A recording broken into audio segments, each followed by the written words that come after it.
bathing ape, better known as Bape, emerged from the heart of Tokyo's Ura Harajuku scene in the early 1990s. Founded by Nigo, the brand quickly gained a cult following. Bape's signature camouflage prints, shark hoodies, and limited edition releases became synonymous with streetwear. The brand's influence extended beyond Japan. It became a global phenomenon, coveted by celebrities and sneakerheads alike. Bape's rise marked a turning point in streetwear. It helped elevate it from niche subculture to mainstream fashion force. From the beginning, Bape's sneaker designs drew inspiration from established players in the footwear industry, particularly Nike. The Bape Star, one of the brand's most iconic silhouettes, bore a striking resemblance to Nike's Air Force One. The similarities extended beyond the overall shape. The Bape Star also incorporated elements like the perforated toe box and side panels. Other Bape models, such as the Court Star and Skate 8 Star, echoed the designs of Nike's Air Jordan 1 and Dunk, respectively.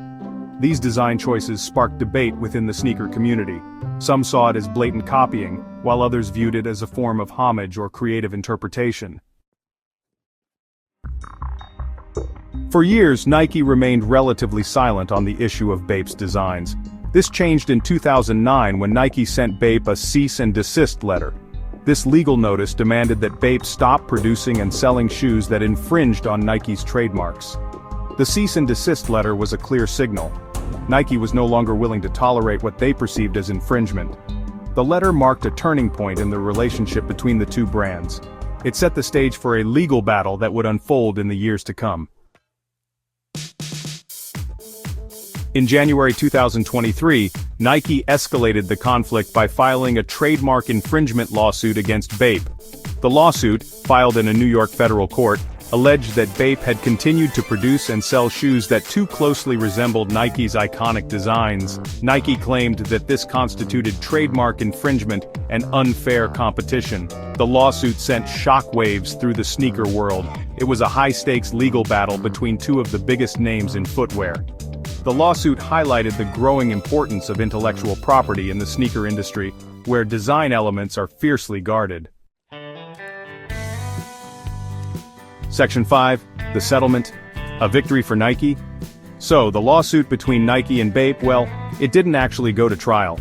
In April 2024, the two companies reached a settlement. As part of the agreement, Bape agreed to discontinue several of its shoe models, including the Bape Star Mid, Court Star, and Court Star High. Bape also agreed to modify the designs of its Bape Star and Skate 8 Star sneakers. These modifications were intended to address the design elements that Nike had identified as infringing on its trademarks. The settlement was seen by many as a victory for Nike. It really demonstrated the company's willingness to protect its intellectual property aggressively. Section 6, Nigo x Nike, Bridging the Divide. In a surprising turn of events just months after the settlement, Nike announced a collaboration with none other than Nigo, the founder of Bape. The collaboration, which launched in December 2024, centered around a new iteration of the Nike Air Force One. The design and marketing of the shoe leaned heavily into Nigo's history with Bape and its connections to streetwear culture. The collaboration sparked a range of reactions within the sneaker community. Some saw it as a sign of reconciliation between the two brands, while others viewed it as a savvy business move by Nike to capitalize on Nigo's legacy. Section 7, Bape's evolution beyond the Nike shadow. The lawsuit and subsequent settlement with Nike had a significant impact on Bape. It forced the brand to reevaluate its design approach and to assert its own distinct identity within the streetwear landscape.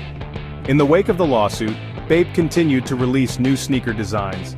The brand shifted away from direct homages to Nike and explored new silhouettes and collaborations. This period marked a new chapter for Bape, one in which the brand sought to establish itself as a leader in innovation rather than imitation. Section 8. IP and streetwear, a complex relationship. The legal battle between Nike and Bape highlighted the complex relationship between intellectual property and streetwear. Streetwear has always been about sampling, remixing, and reinterpreting existing cultural references. However, as streetwear has become increasingly mainstream and commercially successful, the lines between homage and infringement have become increasingly blurred. The case served as a reminder that even in a culture built on appropriation, respecting intellectual property rights is crucial. Section 9. The legacy of Bape vs. Nike, the saga of Bape vs.